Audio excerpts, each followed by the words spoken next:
Welcome back to the channel, everyone. Razor MP here, and today we're pitting two different modern 1911 double-stack platforms up against one another.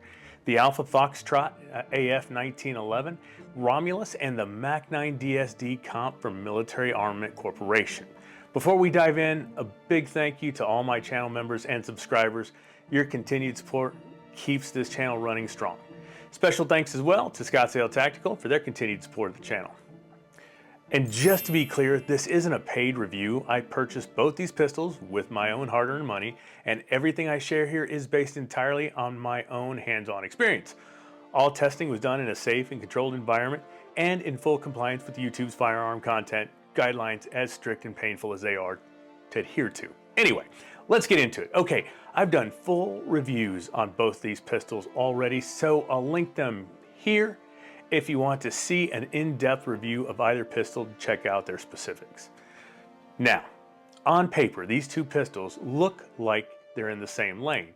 Full size, 9 mils, optics ready, double stack 1911s with recoil management or recoil mitigation features built in. But when you take them out to the range and can get some rounds through each, they tell two different stories. The Alpha Foxtrot Romulus is the cleaner, more refined package. The SUS 416 stainless steel frame and slide, the DLC black finish, and some of the tightest fitment I've seen in this price tier. It has that competition-ready vibe without being flashy. The Mach 9 DSD comp comes in with more of a rugged, duty-built feel to it. Forged steel construction, QPQ tenon finish, deeper slide serrations, and more aggressive grip features. It feels like it's made to be run hard. Here's where they really start to separate though. The Romulus uses a single port compensator that you see right here, integrated as part of the bull barrel. It vents gases forward and slightly upward to reduce muzzle rise. Especially during those rapid strings, you really feel how flat it shoots. The Mach 9 DS, by contrast, uses a ported barrel, not a compensator, and you get a gas port cut directly into the top of the barrel, designed to reduce, of course, that muzzle flip. It's still effective, just a different kind of recoil management. And there's a little bit more muzzle blast up front compared to the Romulus, at least from what I can tell. Both pistols come optic ready out of the box.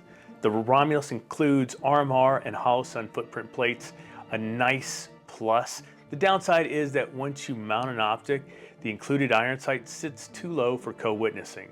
It's a clean setup, but you're running dot only unless you upgrade the sights. The Mach 9 DS uses the Agency Arms AOS plate system, and that's a standout feature.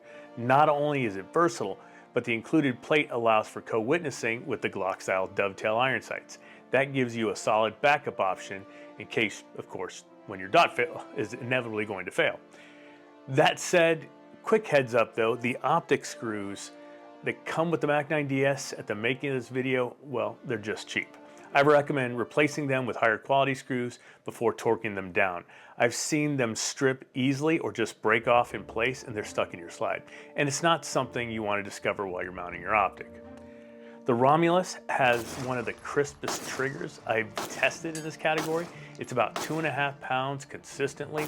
It's a short reset and has minimum over travel. It's tuned for fast, deliberate shots. The Mach 9 DS is a little heavier, around 4.2 pounds, and it's clean, and you do get 3 different trigger shoes in the box. Swapping between short, medium, and long options gives you a bit more of the customization you might want right out of the gate. At the range, both these pistols performed well, but with a different feel.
The Romulus, thanks to that compensator and bull barrel combo, stays flatter during rapid fire strings.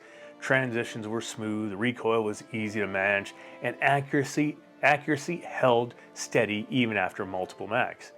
The Mac 9 DS, while a little more front heavy and snappier, was still very controllable. The ported barrel did its job, and the extended beaver tail and aggressive grip texture helped lock the pistol in during drills.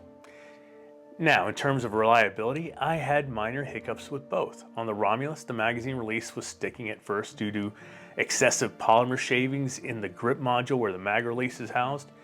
Once I cleaned that out and smoothed it out with some sandpaper, no more issues. I also had trouble zeroing the optic. I couldn't get the point of aim and point of impact to line up. I ended up needing a shim to get the point of aim dialed in. Not sure if it's the plate, the optic, or the slide cut itself. Still looking into that. With the Mac 9 DS, the mag release was a little stiff out of the box, but that's breaking in over time. And again, those optic screws are something I'd change immediately if you're going to run this hard. So here's the honest take. I personally prefer the look and feel of the Romulus. It's got that clean, precision-built aesthetic, and the trigger is one of the best I've tested in the space. But when you factor in performance for the price, the Mac 9 DS, in my opinion, performed the best for the least amount of money. We're looking at about $1,500 compared to about $1,000, maybe less than $1,000. You're getting a ported barrel, optics-ready, co-witness capable, and customizable trigger options, all in sub-$1,000 package. It might not have the refinement of the Romulus, but it absolutely delivers in terms of value. If you're looking for something sleek and dialed in, the Romulus is a great choice. If you're budget conscious and want a gun that just runs, the Mac 9 DS is hard to ignore. Let me know which one you'd choose down in the comments, and if you've had range time with either one of these, I'd love to hear your thoughts and insights. If this video helped you out, don't forget to like, subscribe, and hit that bell so you don't miss what's coming up next. You can check out the full parts list over at www.razormp.com. And as always, I'll see you on the high ground or on the next video. Razor MP out.